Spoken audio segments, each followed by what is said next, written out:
Michel Foucault. El gobierno de sí y de los otros. Curso en el Collège de France. 1982-1983. Clase del 2 de febrero de 1983. Primera hora. Recordatorio del texto de Polibio, Retorno a Ion, Veredicciones divinas y humanas, las tres formas de parresía, político-estatutaria, judicial, y moral. La parresía política, su vínculo con la democracia, su anclaje en una estructura agonística. Retorno al texto de Polibio, la relación isegoría/parresía, politeia j/dinastea acento circunflejo mayor que iu /zr. La política como experiencia. La parresía en Eurípides, las fenicias, Hipólito, las vacantes, Orestes, el proceso de Orestes. Voy a empezar por retomar unas cuantas cosas que les dije las veces anteriores a propósito del ON y de la noción de parresía, porque varios de ustedes me han hecho preguntas o han hecho notar que, en definitiva, lo que se había puesto de relieve durante esta lectura de Ion no era quizá del todo claro en cuanto a la estructura y la significación del término de parresía. En realidad, si hablé tan largamente de ese texto de Eurípides, lo hice para responder a una cuestión que plantea un texto de Polibio que les cité, creo, al comienzo mismo del curso, un texto conocido, célebre, casi estatutario con respecto a la noción de parresía.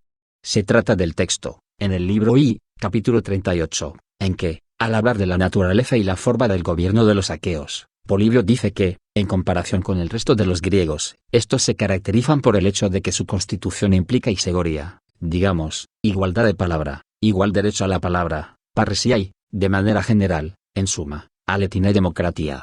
Es decir que el texto de Polibio, como ven, hace jugar dos nociones sobre cuyo sentido habrá que interrogarse, y las relaciona con la democracia en general. Y esa definición, esa caracterización del gobierno de los aqueos que hace Polibio es interesante. Lo es ante todo porque, como notarán, solo caracteriza, especifica la democracia en general por esos dos elementos, esas dos nociones, isegoría y parresía. Y en segundo lugar, hay que tratar de saber, por una parte, cuál es la relación entre dichas nociones y el conjunto mismo del funcionamiento democrático, y, por otra, cuál es la diferencia entre isegoría, igualdad de palabra, igual derecho a la palabra, y la parresía que procuramos estudiar. Es bien sabido que la definición, digamos, morfológica de la democracia en los textos teóricos de Platón, Aristóteles, etc., es relativamente fácil de obtener, al menos en oposición y distinción con respecto a la monarquía, la aristocracia o la oligarquía. Es el gobierno del demos, es decir del conjunto de los ciudadanos. En cambio, sabrán que si esta definición morfológica, por decirlo así, de la democracia es relativamente simple, la caracterización de aquello en que ésta consiste, sus rasgos, los elementos indispensables para que funcione bien, sus cualidades, es mucho más fluctuante en los textos griegos. Y, de manera general, para caracterizar esos elementos internos y funcionales de la democracia, se recurre a unas cuantas nociones como, por ejemplo, la de eleuteria, libertad, que se refiere a la independencia nacional, a la independencia de una ciudad con respecto a la dominación de otra. Eleuteria alude también a la libertad interna, es decir, al hecho de que el poder no está en las manos despóticas o tiránicas de un jefe, y uno solo. Los ciudadanos son libres. Esa es una caracterización. Como saben, la democracia se caracteriza a sí mismo por la existencia de un nomos, esto es, el hecho de que la regla del juego político y del ejercicio del poder se da en el marco de algo que es ley, que es tradición, constitución, principio fundamental, etc. La democracia también se relaciona con la isonomía o, más bien, se hace de la isonomía un rasgo de la democracia. Y en particular, la democracia ateniense se jacta, está segura, de practicar la isonomía, es decir, en líneas generales, una igualdad de todos ante la ley.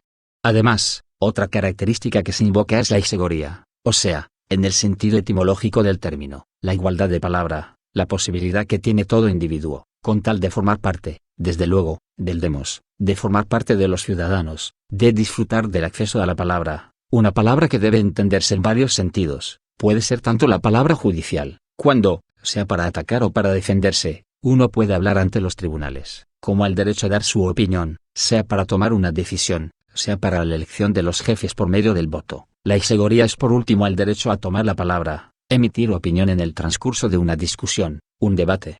Si la isegoría es eso, ¿qué es entonces la parresia? ¿Qué es esta noción que se refiere a la toma de la palabra?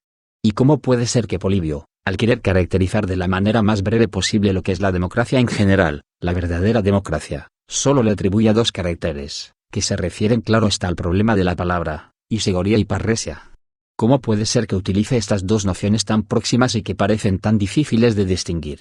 ¿Cuál es la diferencia entre el derecho constitucional de cada uno a hablar y la parresia que viene a agregarse a este derecho constitucional y que es, según Polibio, el segundo gran elemento por medio del cual se puede caracterizar la democracia? Signo de interrogación abierta. ¿Qué pasa con esas dos nociones en lo concerniente a la democracia? ¿Cómo distinguirlas en cuanto al uso político de la palabra? Esto es lo que querría dilucidar hoy. Me moveré sin dudas un poco a tientas, pero creo que las cosas son lo bastante importantes para detenernos con alguna extensión en ellas. Me parece justamente que el texto de Ion, por literario y dramático que sea, pueda aportar, en cuanto al contenido teórico de la noción de parresia, una serie de elementos. En un sentido, Ion dice más, en su desarrollo dramático, que la breve y enigmática fórmula de Polibio. Voy entonces, si les parece, a hacer dos cosas a la vez. Por un lado, a resistematizar un poco el camino que hemos recorrido con la lectura de Ion, y al mismo tiempo, a poner unas cuantas piedras para marcar el campo de esta noción, para señalizarlo. En esta pieza, por tanto, que podemos considerar como la tragedia del decir veraz, hemos conseguido aislar un núcleo central o, digamos, un hilo conductor. El hilo conductor es muy simple, lo repaso rápidamente.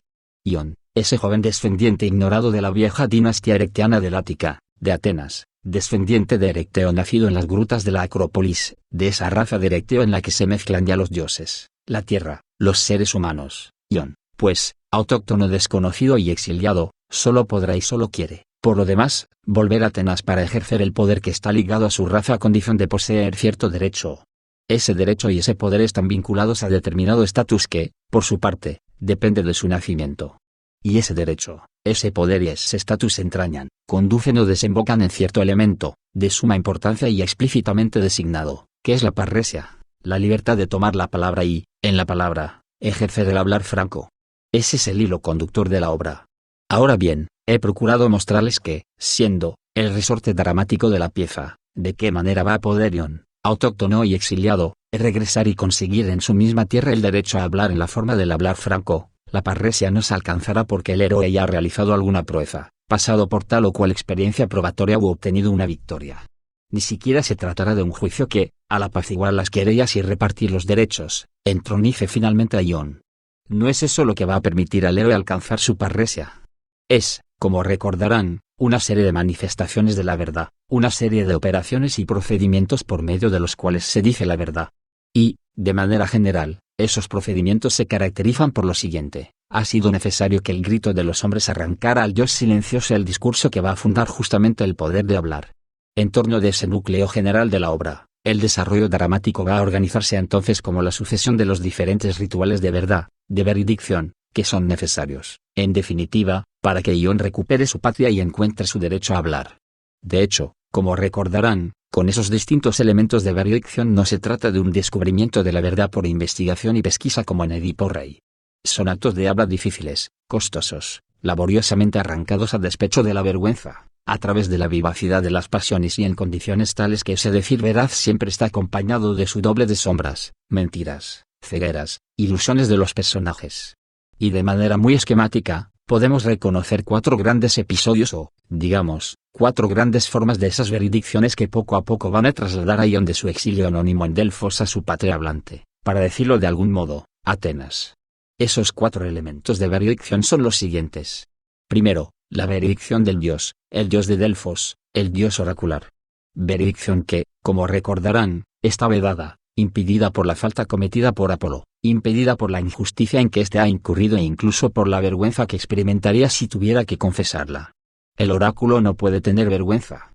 O, mejor, debido a que el dios del oráculo tiene vergüenza, el oráculo no hablará, se callará, salvo cuando, en principio, dé una respuesta capciosa junto y, a continuación, sembre el camino de Ion y de Creusa, el camino de las pasiones humanas y sus turbulencias, con una serie de signos que permitirán develar la verdad. Veridicción de los dioses, por tanto, vedada e impedida. Segundo, tenemos la primera veridicción de Creusa, bajo la forma de la imprecación violenta, dirigida, vuelta hacia el dios. Es la imprecación del débil que tiene de su lado la justicia y reprocha al poderoso su injusticia. Y esta primera veridicción se produce en medio de la desesperación de Creusa que le impide reconocer en Ion a su hijo. La primera veridicción de Creusa se da inmersa en esa ceguera. Segunda veridicción de Creusa, no ya imprecatoria, sino la veredicción de la confesión. Es la confesión hecha al confidente, en una relación que es de confianza, pero desgastada, sesgada, falseada por el hecho de que ese confidente conduce poco a poco a Creusa de la desesperación a la ira y de la ira a la voluntad de matar a Ion, a quien ella no reconoce como su hijo. Y de ese monstruoso proyecto de matar a su propio hijo va a nacer gradualmente la verdad. La cuarta y última veredicción es la veredicción final, triunfante, que resulta en una consagración. Es la veredicción de los dioses, la veredicción atendeico-apolínea en la que el poder de predicción, como saben, se transfiere de Apolo a Atenea, y en la que el porvenir de Atenas se profiere por boca de la diosa y se explica como una suerte de gran proceso que va del poder tiránico, recibido por Ion de su padre, a la organización de la ciudad en 4 tribus y, finalmente, a una especie de privilegio de parentesco que Atenas podrá ejercer, en principio sobre los jonios y luego incluso sobre los aqueos y los dorios. Todo ello, claro está, contra el telón de fondo de la ilusión que llevará junto a los demás a seguir creyendo que Ion es hijo, no de Apolo, sino del mismo. Ahora bien, quizás sea este el aspecto que no estaba del todo claro en lo que les dije la vez pasada. En el texto ninguna de estas 4 veredicciones trátese de la de los dioses, de Apolo, por supuesto, o de Atenea, o de las 2 veredicciones humanas de Creusa. La imprecación y la confesión se llama o se designa como parresía. Solo recibe ese nombre, insistamos, el elemento al que Ion consagra su investigación o, en todo caso, que es para él una condición de su retorno a Atenas.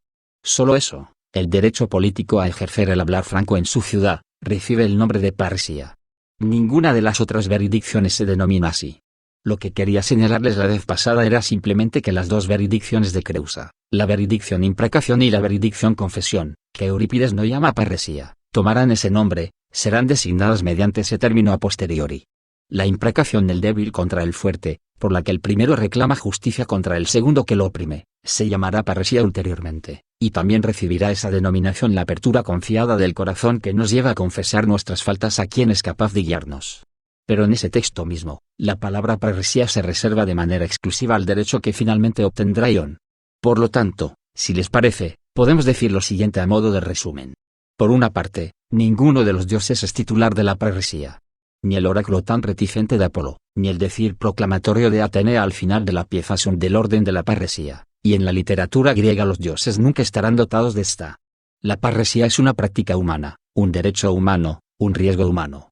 Segundo, el texto de Ion nos pone en presencia de 3 prácticas de decir veraz. Una que el propio Eurípides llama parresía en ese texto.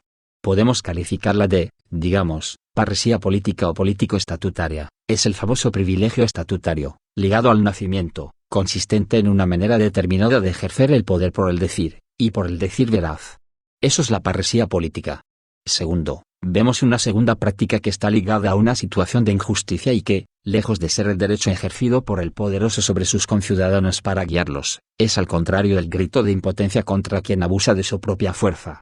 Esto, que no es designado como parresía en el texto, pero sí lo será más adelante, es lo que podríamos llamar parresía judicial. Y para terminar, vemos en el texto una tercera práctica, una tercera forma de decir veraz que tampoco es designada como parresía en el texto, pero lo será a continuación. Es lo que podríamos denominar parresía moral, la consistente en confesar la falta que pesa sobre la conciencia, y confesarla a quien puede guiarnos y ayudarnos a salir de la desesperación o el sentimiento que tenemos de nuestra propia falta. Esa es la parresía moral. Creo pues que, en ese gran ritual de los decires veraces que organiza toda la pieza, vemos aparecer por un lado la noción explícitamente llamada parresía política, y por otro los 2 esquemas, las 2 prácticas de verdad en filigrana, si se quiere, que ulteriormente se designarán de ese modo, la parresía judicial y la parresía moral. Hasta aquí lo que se refiere a la parresía en esta pieza, para desentrañarlo un poco, aunque sin duda de manera demasiado esquemática.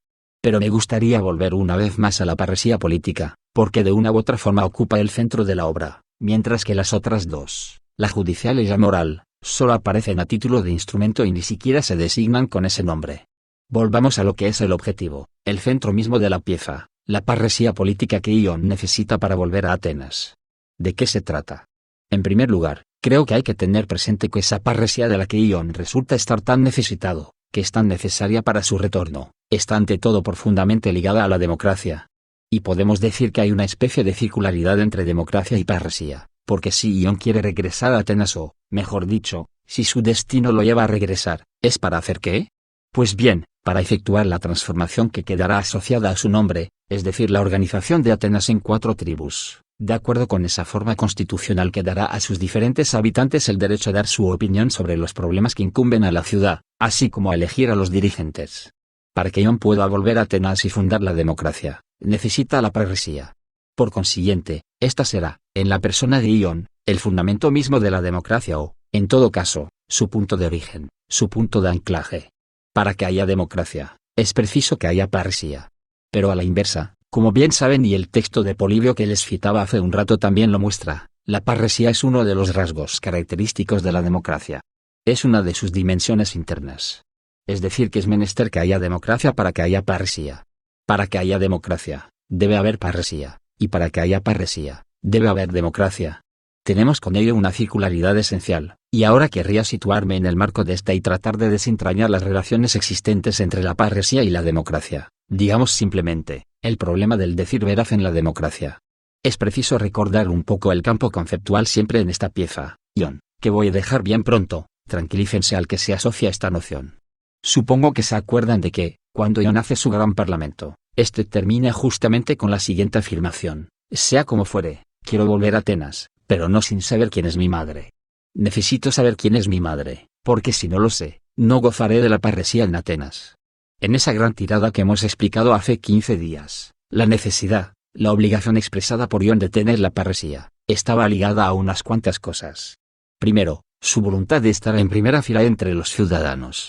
Ion utiliza la expresión protonzigon, que quiere decir el primer rango. 2 Y por primer rango, insisto, hay que entender muy precisamente, no en modo alguno ser el primero por delante de todos los otros, sino más bien, formar parte del pequeño grupo de gente que constituye la primera línea de los ciudadanos.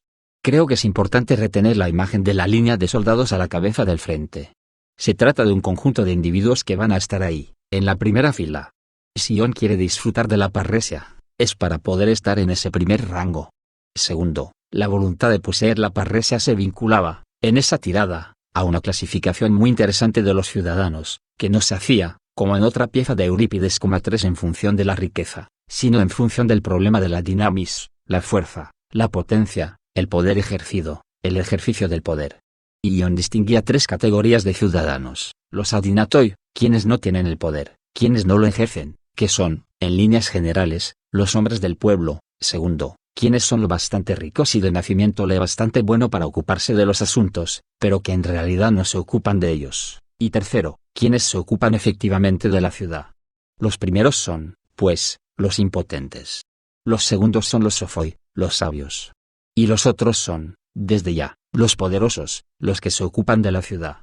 Está claro que la parresía concierne a esta tercera categoría, porque por un lado, quienes son incapaces, impotentes, no tienen que tomar la palabra. En cuanto a los que no se ocupan de los asuntos de la ciudad, el texto afirma con toda claridad que se callan. Y si se callan, quiere decir que no utilizan la parresía. Esta incumbe, por ende, a quienes se ocupan de la ciudad. Tercero y último, en ese mismo texto era muy evidente que el uso de la parresía suponía una serie de problemas o, más bien, exponía a quien recurría a ella a unos cuantos riesgos y peligros. Era el odio de los hombres del pueblo, el odio de los adinatoi, los impotentes. Era la burla de los sophoi, los sabios. Y eran por fin la rivalidad y los celos de quienes se ocupaban de la ciudad.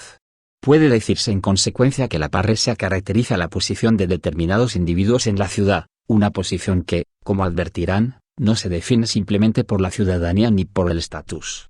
Yo diría que se caracteriza mucho más por una dinámica, una dinamis, cierta superioridad que es también una ambición y un esfuerzo por encontrarse en una posición tal que sea posible dirigir a los otros. Esa superioridad no es para nada idéntica a la de un tirano que, en cierto modo, ejerce el poder sin rivales, aunque tenga enemigos.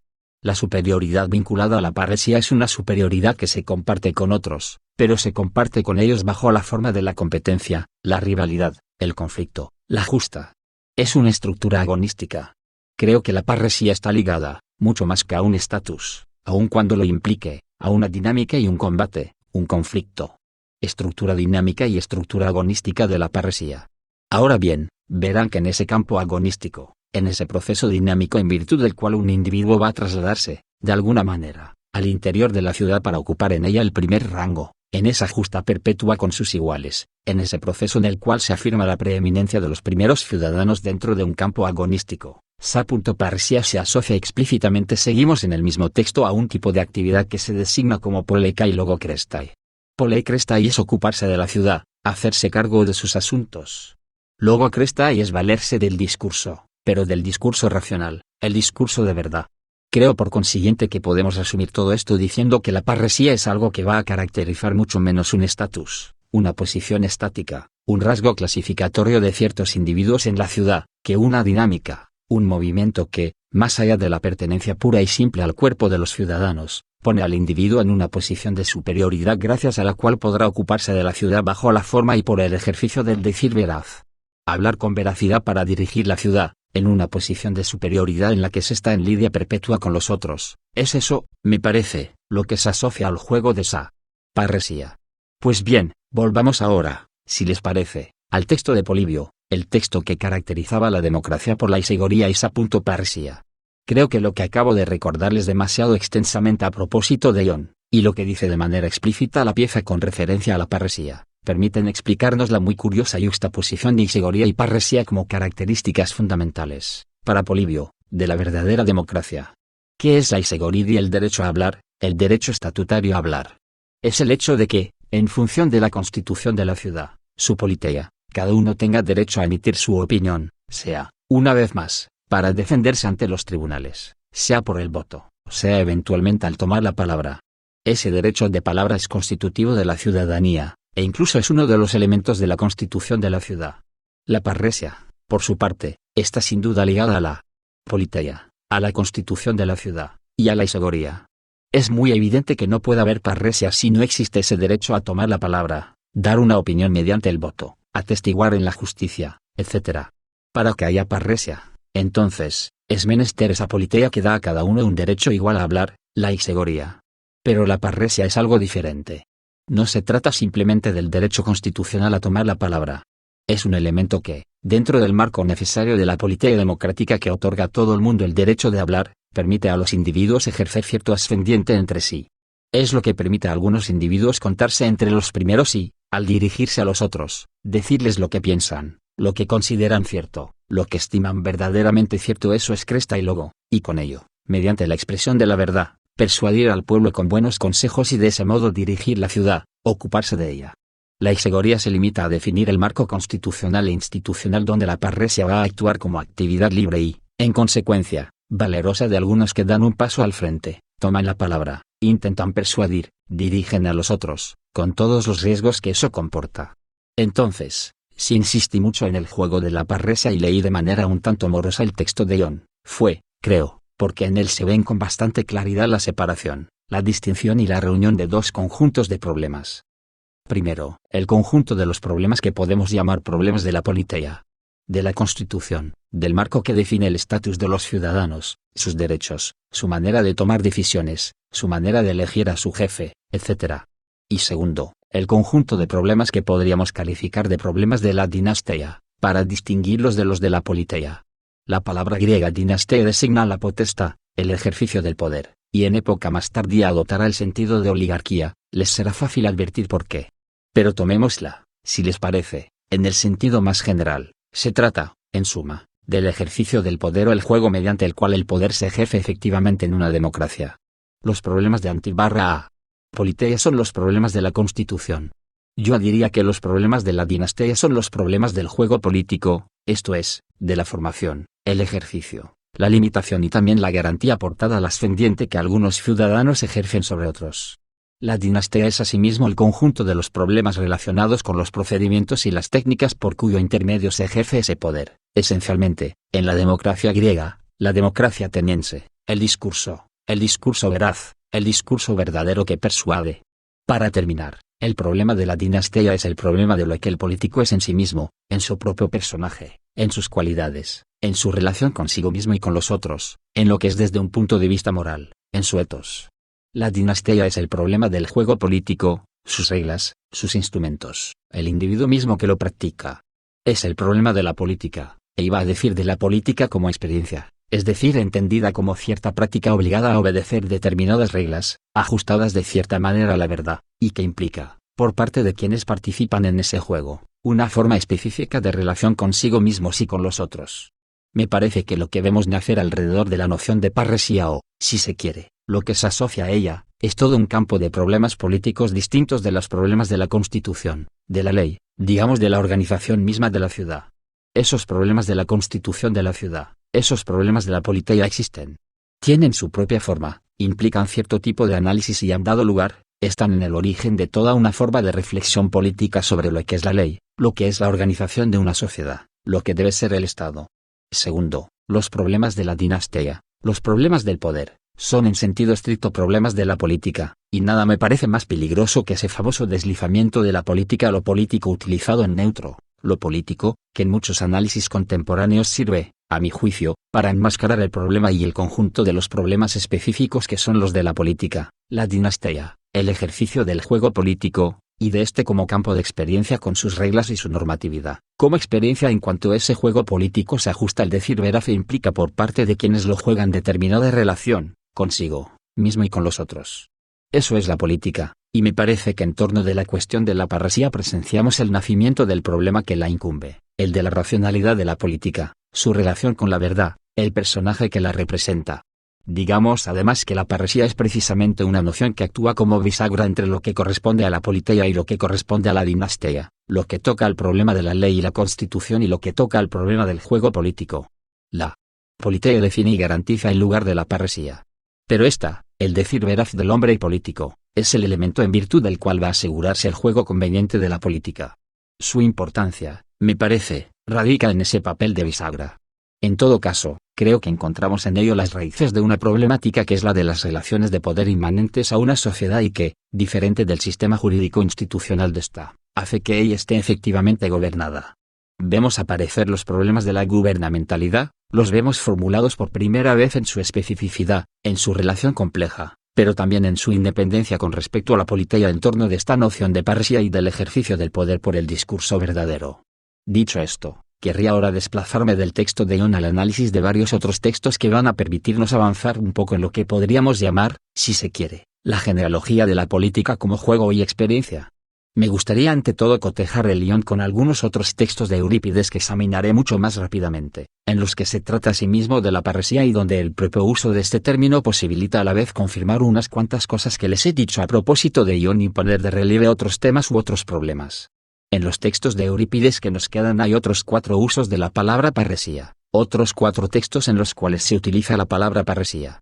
Para empezar, en una pieza que se llama Las Fenicias, en la cual Eurípides presenta la célebre dinastía edípica, la de Teocles y Polinices, y donde, según los datos o la intriga que se despliega, Polinices representa en general la democracia, la posición del demócrata, y Teocles, en cambio, la posición del tirano.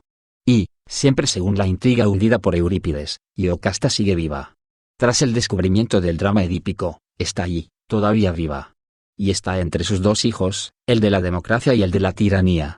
La intriga quiere que Polinices, que está exiliado, que ha sido expulsado de Tebas mientras que Teocles ha permanecido en ella y ejerce el poder, se encuentre con Iocasta. Esta se reúne con su hijo Polinices y le pregunta cómo es el exilio. Estar privado de la patria, pregunta, ¿es un gran mal? Y Polinices responde, muy grande. La palabra es inferior al hecho. Iocasta, ¿en qué consiste ese mal? ¿Qué tiene el exilio de enfadoso? Polinices, el peor inconveniente es que aunque hay parresían, carece de la parresia. Priva del hablar franco, dice la traducción francesa. Iocasta, vaya que es cosa de siervo callar lo que se piensa, meleginatis fronei, apóstrofe. Polinices, del amo hay que saber soportar las necedades, cuando uno está exiliado y carece pues de la parresia.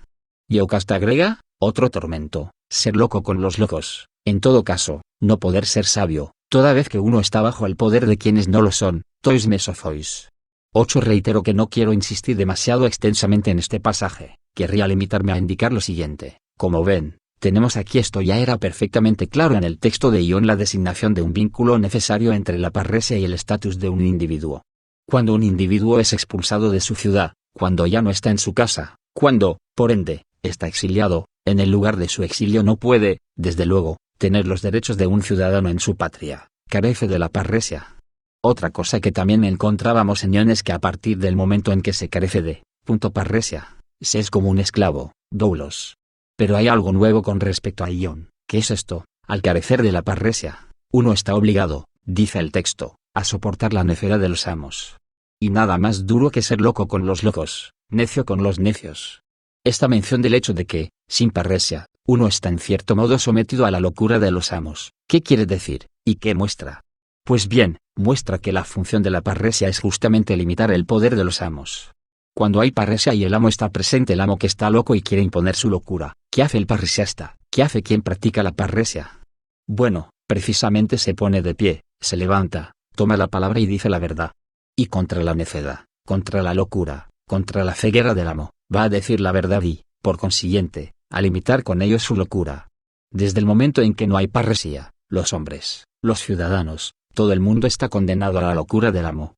Y entonces, nada es más doloroso que verse forzado a ser loco con los locos. La parresía será pues la limitación de la locura del amo por el decir veraz de quien, aunque debe obedecer, está legitimado por esa locura a oponerle la verdad. El segundo texto en que hallamos el término parresía pertenece a la tragedia Hipólito, y está al final de las confesiones de Fedra, en el comienzo de la obra. Fedra confiesa la falta o, mejor, el amor que siente por Hipólito. Lo confiesa, como saben, a su criada, que se convertirá en la enona de la tragedia raciniana.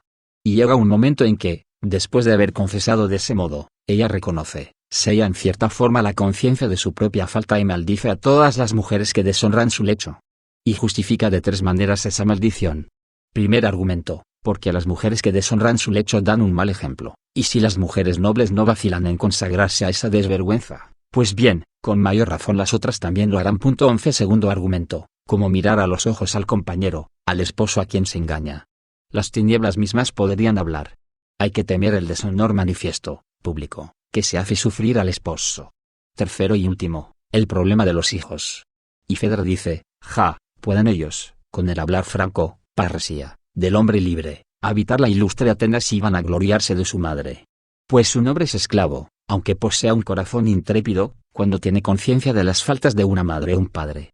Lo cual significa que la parresía, en un caso como este, aparece como un derecho que se puede ejercer, pero solo a condición de que los padres no hayan cometido faltas. ¿Qué clase de faltas? No se trata en absoluto de un tipo de falta que pueda privar a alguien del estatus de ciudadano, que pueda afectarlo con una infamia legal, tanto a él mismo como a sus descendientes. Es una falta moral.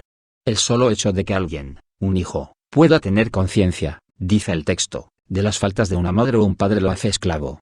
Es decir que, según el principio de que para un hombre noble la imposibilidad de hablar significa ser esclavo, la conciencia de la falta del padre o de la madre basta para esclavizar a un hombre y despojarlo del hablar franco.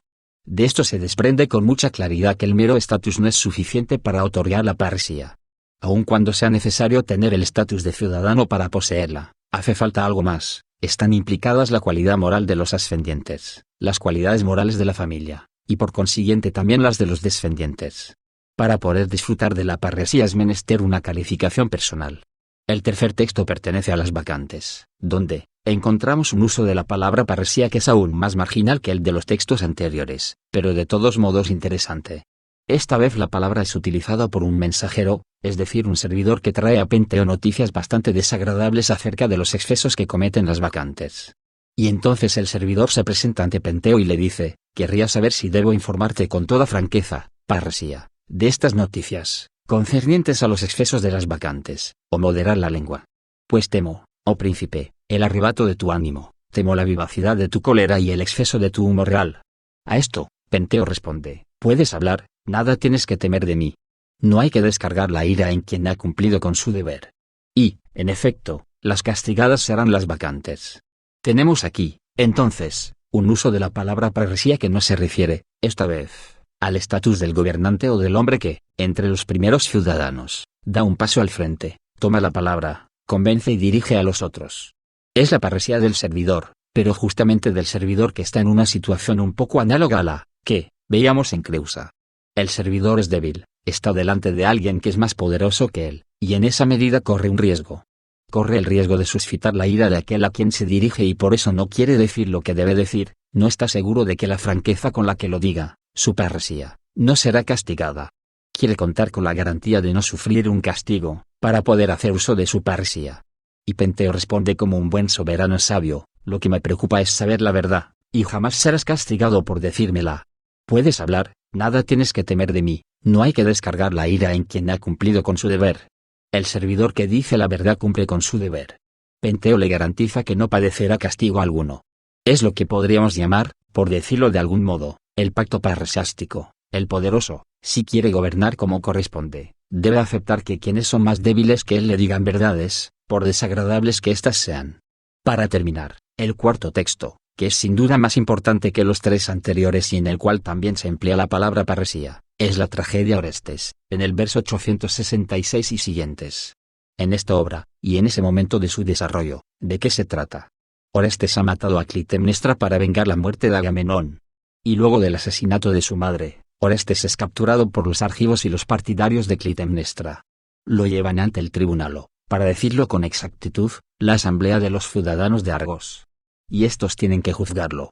Tienen que juzgarlo, y así cuenta el proceso en la pieza un mensajero que lleva la noticia a Electra. Reunida en pleno la multitud de los argivos, el heraldo se levantó y dijo: ¿Quién pide la palabra, para decir si Orestes merece o no la muerte por matricida? Que es exactamente la fórmula que se utilizaba ante la Eclesia ateniense cuando se trataba de juzgar a alguien por un crimen tan grave como ese. Por lo tanto, fórmula ritual de ¿quién quiere tomar la palabra? Entonces, se levantan uno tras otro 4 personajes. En eso se pone en pie Taltibio, que ayudó a tu padre, Agamenón, en el saqueo de Frigia. En Homero, Taltibio es el heraldo de Agamenón, el que transmite la palabra de los poderosos, el que habla por ellos. Siempre sometido a los poderosos, habló con palabras dúplices, ponía a tu padre por las nubes, pero al mismo tiempo desaprobaba a tu hermano en un discurso en que la censura se mezclaba con el elogio por establecer odiosos usos para con los padres, y sus miradas no dejaban de sonreír a los amigos de Egisto. Pues la gente de esta ralea, la de los heraldos, así está hecha, los heraldos siempre se apresuran a servir a los favorecidos por la fortuna, es su amigo en la ciudad quien quiera tenga poder y ocupe magistraturas. Tras él habló el rey Diomedes, que en Homero es a la vez el héroe del valor y el héroe del buen consejo. Rechazó la pena de muerte, tanto para ti, Electra, como para tu hermano, Orestes, para ser piadoso, una condena al exilio le parecía satisfactoria. Unos aplaudieron y gritaron que tenía razón, pero otros lo desaprobaron. Se levantó entonces cierto personaje de lengua muy suelta, poderoso por su audacia, un argivo sin ser lo que había entrado a la fuerza a la ciudad, confiado en el fulgor de su verba, ya verán, creo que es un pequeño contrasentido cometido por la traducción, y la grosería de su parresía, lo bastante persuasivo para precipitar algún día a los ciudadanos en el desastre. Aconsejó matarlos, a Orestes y a ti, por lapidación, y Tíndaro sugería tal lenguaje a quien exigía vuestra muerte. Pero otro se puso de pie para combatirlo, al personaje suelto de lengua. Su exterior no era halagador para los ojos, pero era un valiente, un hombre valeroso, Andreios, sin gran contacto con la ciudad y el círculo de la plaza pública, un labrador, autourgos, de esos que por sí solos son la salvación del país, de inteligencia despierta, además, bien dispuesto para el combate cuerpo a cuerpo de las luchas oratorias, hombre íntegro, de una irreprochable conducta. Para Orestes, hijo de Agamenón, pido, dijo, una corona, pues ha querido vengar a su padre matando a una mujer culpable e impía, que despojaba a los hombres del glorioso deseo de armar su brazo y hacer campaña lejos de casa, si quienes quedan atrás deshonran a las custodias del hogar, corrompiendo a las esposas de los valientes. Y los hombres honrados le daban la razón. 1. Los hombres honrados le daban la razón, pero verán que la cosa no queda ahí. Tenemos en este caso, entonces, la imagen típica, la representación fiel de un proceso con las fórmulas rituales reconocidas. Hay 4 oradores que van justamente a tomar la palabra, luego a crestar. Valerse del logo 7 en primer lugar Taltibio, el heraldo, es decir el portavoz oficial, el encargado de transmitir los mensajes, que habla en nombre de quienes ejercen el poder. Embajador en el extranjero, portavoz en la ciudad, etc. Por definición, su palabra no es libre, porque él tiene precisamente la función de transmitir la palabra de quienes ya ejercen el poder. Por consiguiente, no es él quien puede, en su propio nombre, por sí mismo, ponerse de pie y decir, voy a darles mi opinión, y esto es lo que pienso. Su palabra es sierva, su palabra es obediente, su palabra es la del poder ya constituido. Y es curioso que el texto no diga cuál es su recomendación a la asamblea. En efecto, se limita a decir que sus palabras son dicomitb. Palabras dobles, palabras que pueden agradar a la dinastía de Agamenón, Orestes y Electra, etc., porque estos aún son poderosos, pero también hay que complacer a Egisto. Y en consecuencia, esa opinión, cuyo tenor, insistamos, no se conoce, será un dicomitos, una palabra doble. Frente a él tenemos a Diomedes, que también es un héroe de la litada, héroe mítico que representa un modelo de coraje y un ejemplo de elocuencia arrebatadora. Y en la oposición con el personaje precedente es muy clara e interesante, va a dar una opinión mesurada. Mientras que el anterior utiliza un lenguaje dúplice, Diomedes va a representar en cierto modo el término medio, el camino mesurado entre los dos extremos. En tanto que, uno, propone de alguna manera los dos extremos y superpone las dos opiniones para contentar a todo el mundo, Diomedes se inclinará por el término medio. Y, entre los partidarios de la absolución y los partidarios de la condena a muerte, va a proponer la decisión ponderada, la decisión sabia que es la del exilio. Así como los dicomirba de Taltibio apuntan a dejar satisfecho a todo el mundo, la palabra equidistante y mesurada de Diomedes, por el contrario, dividirá en dos al auditorio. Y estarán, dice el texto, los que aprueben y los que censuren. Uno quiere ser aprobado por todo el mundo, es el adulador, por supuesto. Y están además los que, al adoptar un término medio, dividen a la asamblea, entre quienes aprueban y quienes censuran. Tenemos en este caso dos personajes homéricos, dos personajes salidos de la leyenda. En cambio, los dos personajes siguientes se toman muy directamente de la historia de Atenas en la época de redacción de la pieza. Y esta, volveremos a ello dentro de un momento, fue escrita en 408 a.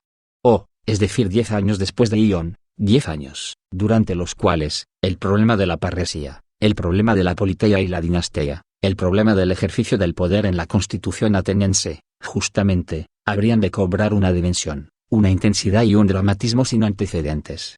En todo caso, estamos en presencia de dos personajes que son algo así como la réplica y la repetición civil, y estuve a punto de decir, burguesa, contemporánea de los dos personajes homéricos, el héroe y el heraldo, Diomedes y Taltibio.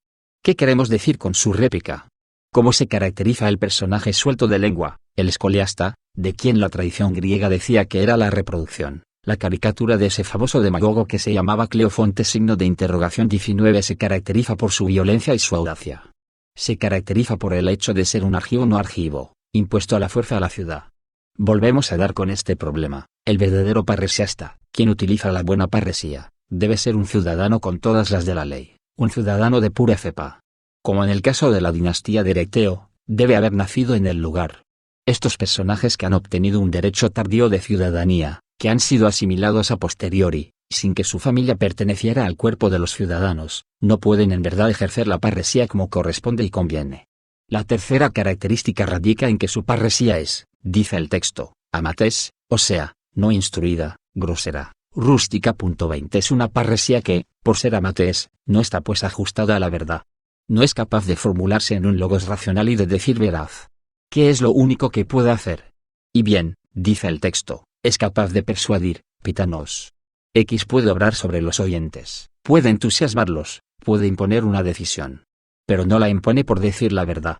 Como no sabe decir la verdad, impone esa decisión en virtud de una serie de procedimientos que son los del halago, la retórica, la pasión, etc. Y eso es lo que va a llevar al desastre. En cuanto al cuarto personaje, también notoriamente contemporáneo, y a quien no se atribuye nombre porque es un personaje típico, un personaje social si se quiere, su caracterización es muy notable. En primer lugar, es alguien cuya apariencia no es halagadora. En consecuencia, no podrá poner en juego su físico, su prestigio físico. En cambio, ¿qué tiene en su beneficio? Andreios, es valeroso. Valor que se refiere a dos cosas. Por una parte, como lo muestra el texto, es sin duda el valor físico, el coraje del soldado, el coraje de quien es capaz de defender su tierra. Lo dice el texto, también está dispuesto a participar en las lides oratorias. Es decir, que se trata de un coraje militar contra los enemigos, y asimismo de un coraje cívico frente a los rivales, frente a los enemigos internos de la ciudad, frente a quienes están dispuestos en todo momento a adular al populacho. Segunda característica, es akeraios, esto es, puro, inmaculado y también irreprochable. Y esta calificación se refiere a la vez a la integridad de sus costumbres y a su inquietud por la justicia. Para terminar, es sinetos, prudente. Tenemos aquí, en la prudencia, cualidad intelectual, la cualidad moral y la cualidad del coraje, las tres virtudes fundamentales tradicionalmente reconocidas. Pero a esas tres virtudes, que dan la verdadera y buena parresía, se agrega una caracterización social y política interesante. El texto, como recordarán, dice de este hombre, así dotado de todas las virtudes, en primer lugar, que va muy poco a la ciudad y muy poco a la agora. Es decir, que no siempre está rondando por ahí, queriendo a cada paso dar e imponer su opinión, perdiéndose y perdiendo el tiempo en discusiones ociosas. Segundo, es un autoburgos, alguien que trabaja con sus manos. No se trata en absoluto de un obrero agrícola, ni de un servidor, sino de un pequeño propietario que empuña el arado, tiene un terreno, una parcela que cultiva y defiende con denuedo. Y eso es lo que se menciona en el texto cuando dice, pertenece a la categoría de gente que salva su tierra, G. Entonces, hay ahí una oposición entre agora y G. Agora, el lugar de la discusión política a menudo estéril con lides peligrosas, y por otro lado G, la tierra que se cultiva, que es la riqueza misma del suelo y por la cual uno está dispuesto a batirse. Y que es autourgos, ese pequeño campesino que es capaz de combatir por su tierra, es la referencia política positiva de Eurípides, referencia, claro está, a la guerra del Peloponeso y todas las luchas que han tenido lugar. Lo confirma el argumento esencial que dicho labrador va a sostener en favor de Orestes. Al matar a Clitemnestra, ha vengado a todos los soldados a quienes sus mujeres engañan cuando ellos marchan a la guerra. Podrá pensarse que este argumento, en comparación con lo que podía decirse acerca de Orestes en la tradición de la tragedia griega, y en particular en Esquilo, es tal vez un poco pedestre. No por ello es menos cierto que resulta muy interesante, toda vez que, como se advertirá, se designa con ello una categoría de pequeños propietarios de tierras que eran precisamente aquellos a quienes todo un movimiento político, en ese momento muy importante en Atenas, quería reservar el ejercicio efectivo del poder. Que la dinastía en la ciudad, que ese ejercicio real del poder, no quede en manos de quienes vagabundean todo el día en el agora o se pasean por las calles y, en cambio, se reserve en concreto a los autourgoi, a quienes trabajan con sus manos su propio campo y están prestos a defender la ciudad. Eso es lo que Eurípides muestra, lo que indica con claridad en este pasaje. Además, alrededor de ese tema giraban en la época muchos proyectos de reformas que se califican, por decirlo así, de reaccionarios, contra la democracia o la demagogia atenienses. Tal era, en particular, el proyecto de reforma de Terámenes.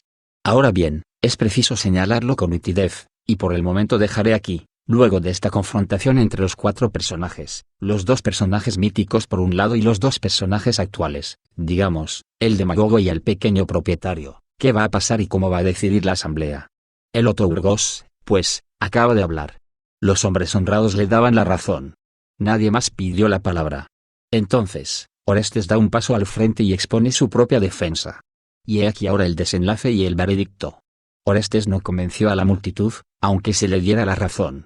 La victoria fue para el otro, para el vil orador que, dirigiéndose al populacho, exigía la muerte contra tu hermano y contra ti. 26 De tal modo, Orestes es condenado a muerte. ¿Por qué? Y bien, porque la victoria se ha atribuido al mal orador, a quien hacía uso de una parresia no instruida, una parresia no ajustada a logos de razón y verdad. Y esa victoria pone de relieve, en esta obra que, reiterémoslo, se escribió y representó 10 años después de Ión, la faceta mala de la parresia, su perfil sombrío y negro. Ión había buscado durante mucho tiempo esa parresia, y sin ella no quería regresar a Atenas, porque ella debía fundar una democracia que, a su vez, habría de conceder todo su lugar a la parresia. Pues bien, resulta que ahora ese círculo virtuoso, ese círculo constitutivo de la buena democracia, entre la parresia y la constitución de la ciudad, está deshaciéndose. El vínculo parresia-democracia es un vínculo problemático, un vínculo difícil, un vínculo peligroso. Una mala parresia está invadiendo la democracia. Dentro de un rato querría entonces abordar este problema de la ambigüedad de la parresia, que se plantea de tal modo en el texto. Clase del 2 de febrero de 1983. Segunda hora. El rectángulo de la parresía, condición formal / condición de hecho / condición de verdad. Condición moral, ejemplo del funcionamiento correcto de la parresía democrática en Tucídides, 3 discursos de Pericles, la mala parresía en Isócrates. Querría ahora referirme rápidamente al problema de lo que podríamos llamar alteración de la parresía, o alteración de las relaciones entre la parresía y la democracia. Para presentar las cosas de manera un poco esquemática y comprender el proceso, podríamos hablar, si les parece, de una especie de rectángulo constitutivo de la parresía. En un vértice del rectángulo podríamos poner la democracia, entendida como igualdad otorgada a todos los ciudadanos y, por consiguiente, libertad concedida a cada uno de ellos de hablar, opinar y participar de tal modo en las decisiones. No habrá parresía sin esa democracia. Segundo vértice del rectángulo, lo que podríamos llamar juego del ascendiente o la superioridad, es decir, el problema de quienes, al tomar la palabra frente a los otros, por encima de los otros, se hacen oír, los persuaden, los dirigen y ejercen el mando sobre ellos. Polo de la democracia, polo del ascendiente. Tercer vértice del rectángulo, el decir veraz. Para que haya una parresía, una buena parresía, no basta simplemente con que haya una democracia, condición formal, no basta con que haya un ascendiente que, si se quiere, es la condición de hecho. Es preciso, además, que el ascendiente y la toma de la palabra se ejerzan con referencia a cierto decir veraz. Es preciso que el logos que va a ejercer su poder y su ascendiente, el logos que pronunciarán quienes ejercen su ascendiente sobre la ciudad, sea un discurso de verdad. Ese es el tercer vértice. Cuarto y último vértice, como es el libre ejercicio del derecho de palabra con el que se trata de persuadir mediante un discurso de verdad se produce precisamente en una democracia. Vean el primer vértice, pues bien, se dará entonces en la forma de la justa, la rivalidad, el enfrentamiento, y, por consiguiente, quienes quieran utilizar un lenguaje de verdad se verán en la necesidad de manifestar su valor, ese será el vértice moral. Condición formal, la democracia. Condición de hecho, el ascendiente y la superioridad de algunos. Condición de verdad, la necesidad de un logos racional. Y para terminar, condición moral, el coraje, el valor en la lucha. Este rectángulo, con un vértice constitucional, el vértice del juego político, el vértice de la verdad, el vértice del coraje, constituye a mi juicio la parresía. En la época en que estamos situados ahora, es decir, el período del final de la guerra del Peloponeso, en que los desastres externos, por una parte, y las luchas internas entre los partidarios de una democracia radical y los partidarios de una democracia mesurada o de un retorno, una reacción aristocrática, por otra, sacuden a Atenas, cómo se reflexiona, cómo se analiza lo que puede ser una buena parresía, las condiciones en las cuales puede haber una justa relación entre politeia y parresía, entre democracia y parresía. Y cómo se explica que las cosas no funcionan y que, entre parresía y democracia, pueda haber esos desagradables efectos que ha sido posible comprobar y que se denuncian en el Orestes de Eurípides en 408 a.C. Comencernos por el buen funcionamiento de la parresía. ¿Cómo funciona? ¿En qué consiste? ¿Cómo pueden describirse las buenas relaciones entre la democracia y la parresía? Y bien, creo que tenemos un modelo muy explícito. Encontramos una descripción muy exacta en los textos de Tucídides consagrados a Pericles y la democracia pericleana, aunque en esa serie de pasajes no se emplea la palabra parresía. Creo que la democracia pericleana se representaba como un modelo del buen ajuste entre una politeia democrática y un juego político atravesado en su totalidad por una parresía concertada por su parte con el logos de la verdad. En todo caso, con ese buen ajuste de la constitución democrática, al decir veraz, por el juego de la parresía, la cuestión es este problema: ¿cómo puede la democracia tolerar la verdad? Problema nada menor, como saben. Y bien, los tres grandes discursos, el discurso de la guerra, el discurso de los muertos y el discurso de la peste, que Tucídides pone en labios de Pericles en los libros y de la historia de la guerra del Peloponeso, dejemos a un lado, por supuesto, el interrogante de hasta qué punto es el discurso de Pericles o de Tucídides, porque para lo que quiero decir eso no tiene mucha importancia. Mi problema es la representación de ese juego entre democracia y parresía a fines del siglo V a.C. Esos tres discursos, me parece, nos dan un ejemplo de lo que Tucídides imaginaba con respecto al buen ajuste. En primer término, el discurso de la guerra. Lo hallarán en el capítulo 139 y siguientes del libro I de la historia de la guerra del Peloponeso. Como recordarán, se trata de esto: los embajadores de Esparta han ido a Atenas y pedido a los atenienses no solo limitar, sino incluso renunciar a algunas de sus conquistas imperiales en Grecia. Una especie de ultimátum.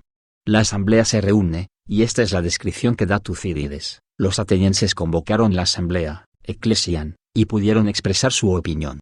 Muchos concurrentes tomaron la palabra y las opiniones se dividieron. Unos creían que la guerra era inevitable, otros, que no había que hacer del decreto un obstáculo a la paz.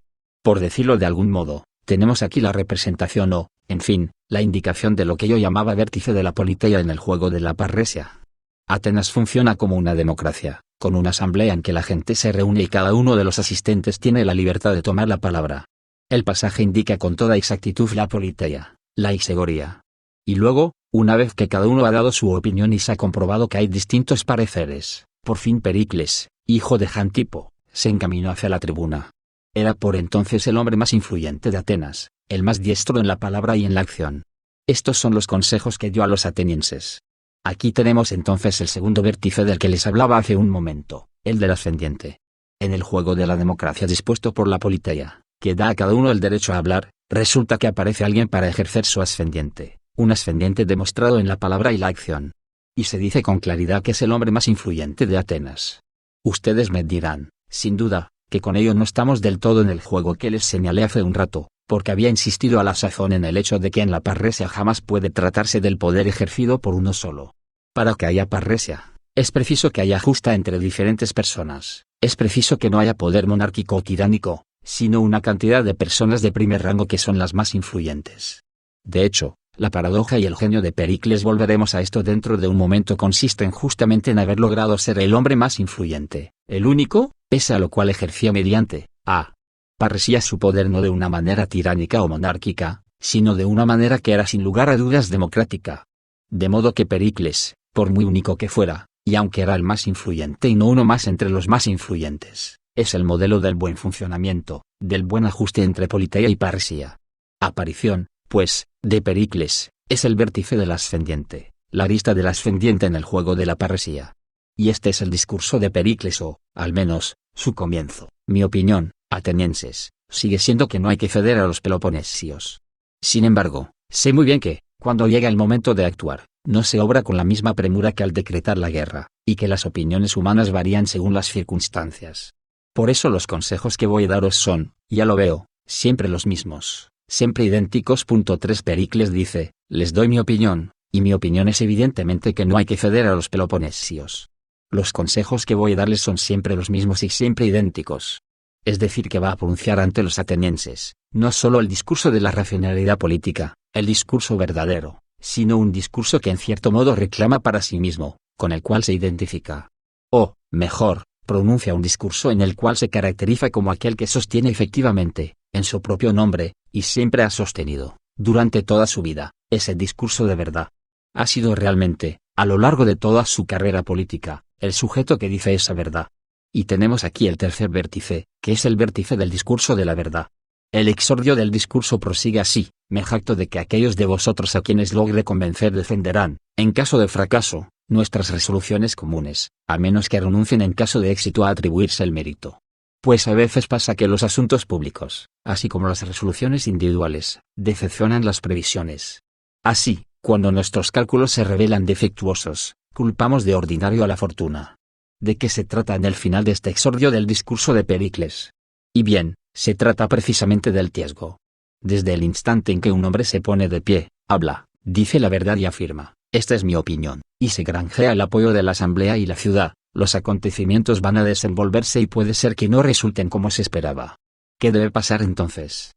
¿Es menester que los ciudadanos se vuelvan contra quien ha provocado ese revés? Bien querría que ustedes se volviesen contra mí en caso de fracaso, a condición de que nos atribuyesen el mérito de la victoria, si nos alzamos con el éxito. En otras palabras, si quieren que seamos solidarios en la victoria, es preciso que lo seamos también si nos topamos con un revés y que, por consiguiente, no me castiguen individualmente por una decisión que habremos de tomar juntos luego de que yo los haya persuadido gracias a mi discurso de verdad. Vemos surgir aquí el problema del riesgo, el problema del coraje, el problema de lo que va a pasar entre quien ha logrado imponer su decisión y el pueblo que lo ha seguido. Ese juego del riesgo, del peligro, del coraje, se indica, si se quiere, con el pacto parresiástico que responde un poco al que mencionamos hace un rato en la pieza de Eurípides. Es un pacto parresiástico, yo les digo la verdad, ustedes la seguirán si quieren, pero si la siguen, considérense solidarios de las consecuencias, cualesquiera sean, y no hagan de mí el único y exclusivo responsable. Como advertirán, creo que en ese discurso, más bien en sus preliminares, la manera como se introduce en el texto de Tucídides y en el exordio mismo de este, tenemos los 4 elementos de lo que he llamado rectángulo de la parresía. Podríamos decir que el discurso, su exordio, es la escena de la buena gran parresía, donde, en el marco de la politeia, es decir, de la democracia respetada, en la que todos pueden hablar, la dinastía, el ascendiente de quienes gobiernan, se ejerce en un discurso de la verdad que es personalmente suyo y con el cual se identifican, sin perjuicio de incurrir en una serie de riesgos que conviene compartir entre quien persuade y quienes son persuadidos. Esa es la buena parresía, ese es el buen ajuste de la democracia y el decir veraz. Terminamos con el discurso de la guerra. Viene a continuación el discurso de los muertos cuando, luego de un año de guerra, Atenas entierra a sus muertos y les consagra una ceremonia. Este discurso es acaso menos interesante para el problema de la parresía. Está en el comienzo del libro N, capítulo 35 y siguientes. Atenas entierra pues a sus muertos y ha encargado su elogio a Pericles, en cuanto es el hombre de mayor influencia en la ciudad. Al hacer el elogio de los muertos, o, mejor dicho, para hacer el elogio de los muertos, Pericles comienza por hacer el elogio mismo de la ciudad. Y en este, recuerda en primer lugar que en lo concerniente a los diferendos particulares, las leyes aseguran a todos la igualdad, principio de la isonomía, las leyes son iguales para todos, pero en lo que respecta a la participación en la vida pública, cada uno se granjea consideración en función de su mérito, y la clase a la cual pertenece importa menos que su valor personal. Se trata con toda exactitud del juego de la segoría y la parresía del que les hablaba hace un momento. La primera garantiza que el derecho de hablar no va a deberse meramente al nacimiento, la fortuna, el dinero.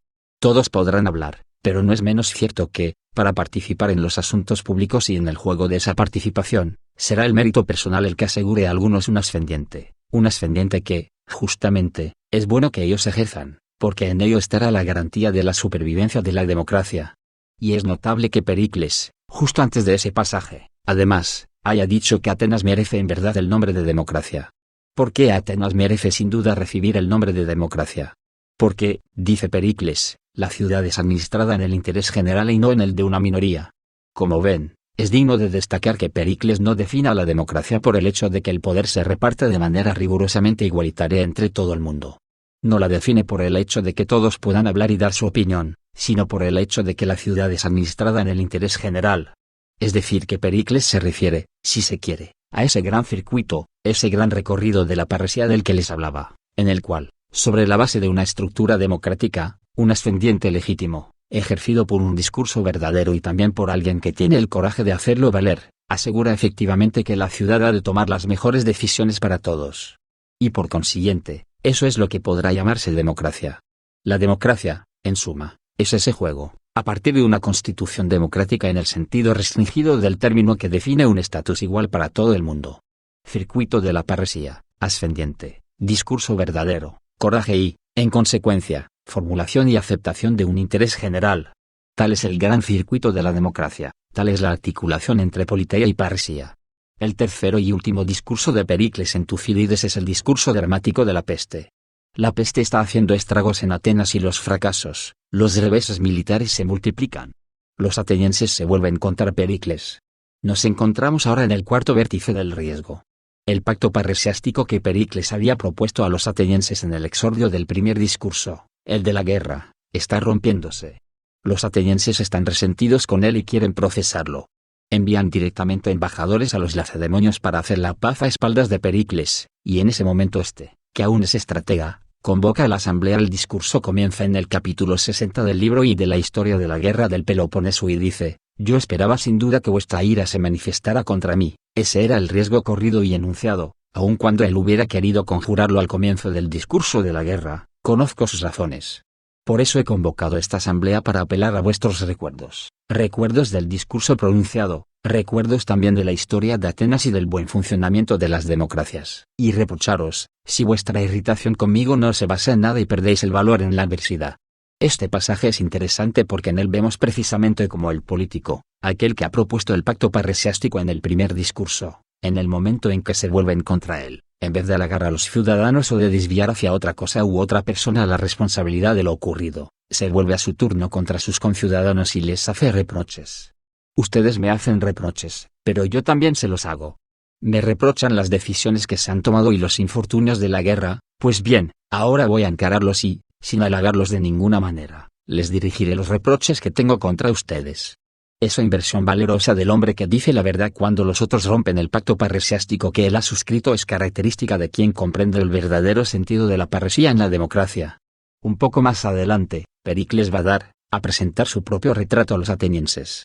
Les dice, siempre en el pasaje sobre los reproches: os irritáis contra mí aunque no soy inferior a ninguno. Fórmula clásica y litote para decir, soy superior, referencia a un ascendiente. Cuando se trata de distinguir el interés público y expresar el pensamiento por la palabra, contra mí que estoy consagrado a la ciudad y soy inmune a la corrupción. Como ven, en esta frase se evocan unas cuantas cualidades de quien es político, demócrata y parresiasta. Sabe distinguir el interés público, sabe expresar su pensamiento por la palabra. Es el parresiasta en cuanto posee el discurso verdadero y lo practica para dirigir la ciudad. Y Pericles desarrolla las cualidades que acaba de enumerar y atribuirse: discernir el interés público, dice, pero no hacerlo ver con toda claridad a los conciudadanos, es exactamente lo mismo que no reflexionar en él. Quiere decir lo siguiente: aunque para un político es muy bueno saber dónde está el bien, también necesita decirlo con toda exactitud y hacerlo ver claramente a sus conciudadanos, esto es, tener el coraje de decirlo, aunque disguste, y la capacidad de exponerlo en un logos, en un discurso lo bastante persuasivo para que los ciudadanos lo obedezcan y se unan a él. Discernir el interés público, pero no hacerlo ver con toda claridad a los conciudadanos, es exactamente lo mismo que no reflexionar en él.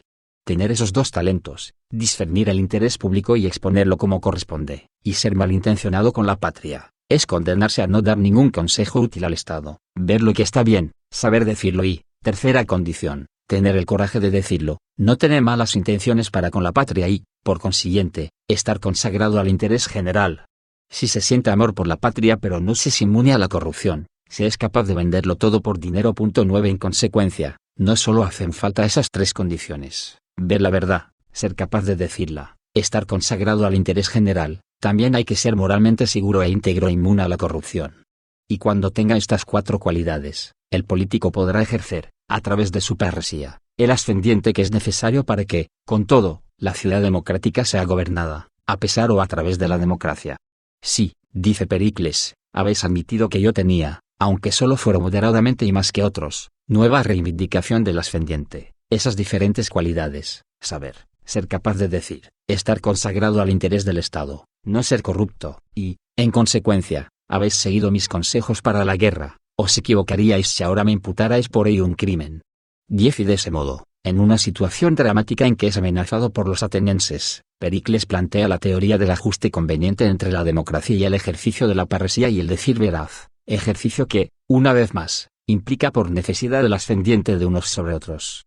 Tal es la imagen que Tucídides da de la buena parresía, pero también está la imagen de la mala parresía, la parresía que no funciona en una democracia y no está conforme a sus propios principios. Y esta imagen de la mala parresía va a atormentar las conciencias a partir, justamente, de la muerte de Pericles, a quien siempre se hacía referencia como el hombre del buen ajuste entre parresía y democracia.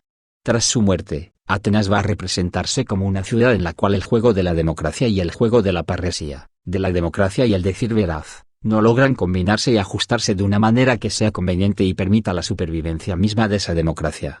Encontramos esa representación, esa imagen del mal ajuste entre democracia y verdad, democracia y decir veraz, en toda una serie de textos, sobre todo, dos que me parecen particularmente significativos y claros. Uno está en Isócrates, el comienzo de Perites e Irenes, sobre la paz, y otro en Demóstenes, el principio de la tercera filípica, pero, en fin, podríamos encontrar muchos otros. Querría leerles algunos pasajes del comienzo del discurso de Isócrates, sobre la paz, donde éste muestra cómo y por qué las cosas no están bien. Y verán entonces la proximidad de este texto con la representación de la mala parresía que les leía hace un rato, tomada de la tragedia Orestes de Eurípides. En el comienzo mismo de ese tratado en el que debe discutirse una paz posible propuesta a los atenienses, Isócrates, que es partidario de aceptarla, dice lo siguiente: veo que no acordáis a los oradores, se dirige a la asamblea, igual auditorio, que aún os prestáis vuestra atención, mientras que no toleráis la misma voz en otros. No es en absoluto sorprendente, por lo demás, que obréis así, pues siempre habéis acostumbrado a expulsar a los oradores que no hablan de conformidad con vuestros deseos. Hay por tanto mala parresía cuando se toma una serie de medidas contra ciertos oradores, o cuando los oradores están bajo la amenaza de unas cuantas medidas, como la de la expulsión, aunque las sanciones pueden llegar hasta el exilio, hasta el ostracismo y también, en algunos casos, y en Atenas la experiencia se había constatado y volvería a constatarse, hasta la muerte. No hay buena parresía, y por consiguiente no habrá buen ajuste entre democracia y decir veraz, si sobre la enunciación de la verdad pesa esa amenaza de muerte. Y un poco más adelante, en el párrafo 14 de ese mismo discurso sobre la paz, Isócrates dice esto: por mi parte, bien sé que es duro oponerse a vuestro estado de ánimo y que en plena democracia no hay libertad de expresión, salvo en este lugar para los hombres más irrazonables que no tienen miramiento alguno con vosotros, y en el teatro para los autores de comedias. Y lo más peligroso de todo es que a quienes escenifican frente a los otros griegos las faltas del Estado, es decir, los autores de comedias, aquellos que, en consecuencia, muestran ante los ojos de los griegos las faltas del Estado, prodigáis un reconocimiento que no acordáis siquiera a quien os procura el bien, y que frente a quienes os amonestan y reprenden, mostráis un humor tan malo como ante las personas que cometen algún perjuicio contra el Estado. En otras palabras, la cuestión que se plantea aquí es, si se quiere, la del lugar de la crítica. Y Sócrates reprocha a los atenienses aceptar sin inconvenientes cierta representación de sus propias faltas, sus propios defectos, sus propios errores, con tal de que se produzca en el teatro y bajo la forma de la comedia. Los atenienses aceptan esa crítica, cuando en realidad los ridiculiza a los ojos de todos los griegos. En cambio, no toleran forma alguna de crítica que, en el marco de la política, adopte la forma de un reproche directamente dirigido por un orador a la asamblea. y se quitan de encima a los oradores o políticos que tactican ese juego. Esta es la primera razón por la cual la parresía y la democracia ya no hacen buenas migas y no se atraen, ya no se implican una a otra, como era el sueño o como se divisaba en el horizonte de la tragedia de Ion. Pero a ese lado negativo, por decirlo así, a esa razón negativa, es preciso agregar también razones positivas. Si entre parresía y democracia ya no existe el entendimiento anterior, no es simplemente porque se rechace el decir veraz, sino porque se da cabida a algo que es su imitación, un falso decir veraz. Y ese falso decir veraz es precisamente el discurso de los aduladores. ¿Qué es el discurso de la adulación, el discurso de la demagogia? Podemos volver a referirnos al texto de Isócrates en el que se menciona a los aduladores: habéis logrado que los oradores profesionales se afanen y consagren su destreza, no a lo que ha de ser útil al Estado, sino al medio de pronunciar discursos que sean de vuestro gusto. Y a ello se inclina ahora mismo la mayoría de ellos. Pues es notorio para todos que os complacéis más en escuchar a quienes os exhortan a la guerra que a quienes os dan consejos de paz. Sobrevuelo rápidamente estos y otros elementos que se presentan en el texto. Pero, para resumir, esa mala parresía que, como la mala moneda, ocupa el lugar de la buena parresía y la desaloja, ¿en qué consiste? En primer lugar, se caracteriza por el hecho de que cualquiera puede hablar. Lo que calificará a alguien para hablar y le dará ascendiente, ya no son estos viejos derechos ancestrales de nacimiento y sobre todo de pertenencia al suelo que es la de la nobleza, pero también, la de los pequeños campesinos que veíamos hace un rato, ya no es esa pertenencia al suelo y a una tradición, y tampoco las cualidades que exhibía alguien como Pericles, cualidades personales, cualidades morales de integridad, inteligencia, dedicación, etc. En lo sucesivo, cualquiera puede hablar, y esa posibilidad está en los derechos constitucionales. Pero, de hecho, cualquiera hablará y cualquiera, de hecho, al hablar ejercerá su ascendiente. Aún los ciudadanos de reciente data, como era el caso de Cleofonte, pueden ejercer de tal modo su ascendiente. Serán, pues, los peores y no los mejores. Así, el ascendiente se pervierte. En segundo lugar, lo que ese mal parresiasta procedente de cualquier parte dice, lo dice no porque represente su opinión, no porque él crea que su opinión es verdadera, no porque sea lo bastante inteligente para que su opinión corresponda efectivamente a la verdad y a lo mejor para la ciudad. Solo hablará porque lo que dice, y en cuanto lo dice, representa la opinión más corriente, que es la de la mayoría. En otras palabras, en vez de que el ascendiente se ejerza en virtud de la diferencia propia del discurso verdadero, cualquiera ganará un mal ascendiente debido a su conformidad con lo que cualquier otro puede decir y pensar. La tercera y última característica de esa mala parresía es que el falso discurso verdadero no tiene por basamento el coraje singular de quien es capaz, como podía serlo Pericles, de volverse contra el pueblo y plantearle reproches. En lugar de ese coraje, encontraremos individuos que no buscan más que una cosa: garantizar su propia seguridad y su propio éxito por el placer que procuran a sus oyentes, al halagarlos en sus sentimientos y sus opiniones. En consecuencia, la mala parresía, que desplaza a la buena, es, si se quiere, el todo el mundo, el cualquiera que dice todo y cualquier cosa, con tal de que esto que dice sea bien recibido por cualquiera, es decir, por todo el mundo. Tal es el mecanismo de la mala parresía, esa mala parresía que, en el fondo, es la supresión de la diferencia del decir veraz en el juego de la democracia.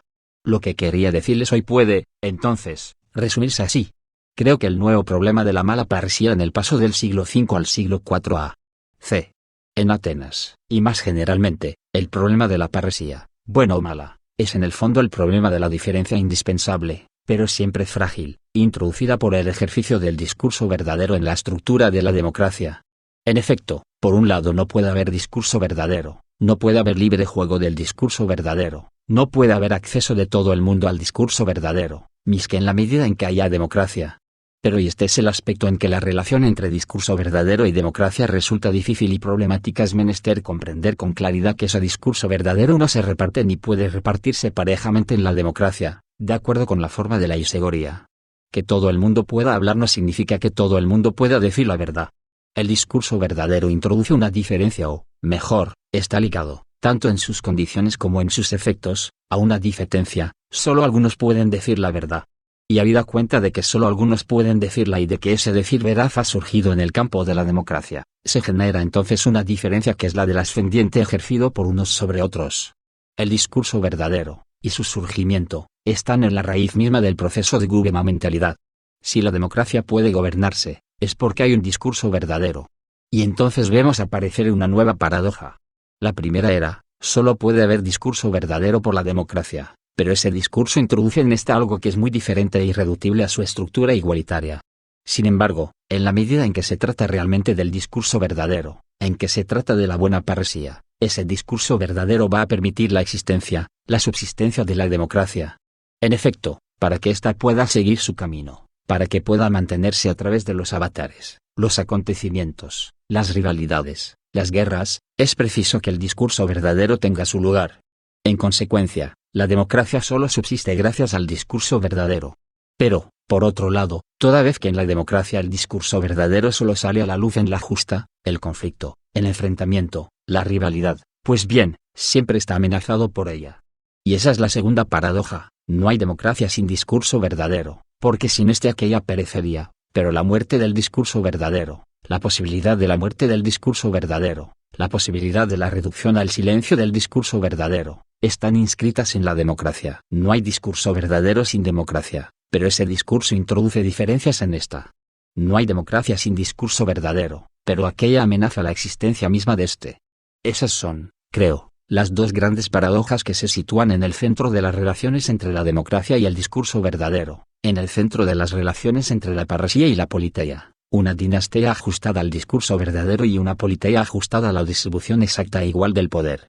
Pues bien, en una época, la nuestra, en que tanto nos gusta plantear los problemas de la democracia en términos de distribución del poder, de autonomía de cada cual en el ejercicio del poder, en términos de transparencia y opacidad, de relación entre sociedad civil y Estado, me parece que acaso sea adecuado recordar esta vieja cuestión, que fue contemporánea del funcionamiento mismo de la democracia ateniense y de sus crisis, a saber, la cuestión del discurso verdadero y de la cesura necesaria, indispensable y frágil que éste no puede no introducir en una democracia que lo hace posible y a la vez lo amenaza sin cesar. Eso es todo. Gracias.